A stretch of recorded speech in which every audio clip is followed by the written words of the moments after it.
अहिल्यानगरमधील प्रभाग 7 मध्ये युतीच्या प्रचार रॅलीत माजी खासदार डॉक्टर सुजय विखे पाटील सहभागी।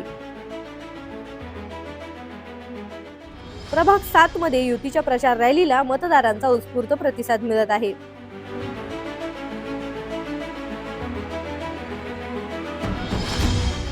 प्रभागाचा सर्वांगीण विकास करण्याचा उमेदवारांनी मानस व्यक्त केला।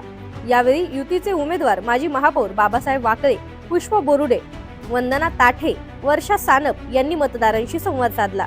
युतीच्या रॅलीला मतदारांचा उत्स्फूर्त असा प्रतिसाद मिळत असून नागरिक स्वयंस्फूर्तीने या रॅलीत सहभागी होत आहेत।